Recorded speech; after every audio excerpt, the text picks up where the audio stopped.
नमस्कार मंडळी. तर मी माहेरून परतले होते आणि नंतर 2 दिवस घरात राहिल्यानंतर मला खूप जास्त बोर होत होतं, म्हणून ठरवलं मैत्रिणीच्या इथे जावं म्हणून डबा पॅक केला. तिच्यासाठी आणलेलं कापूस घेतला आणि मग निघाले घरून.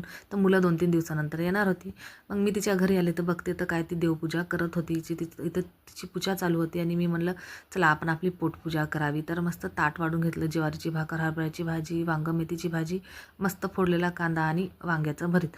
छान असं ताट वाढून घेतलं आणि जेवायला बसले. जेच मी जेवायला बसले की आमच्या चिंट्याला पण भूक लागली. तो पण येऊन माझ्यासोबत जेवण करू लागला.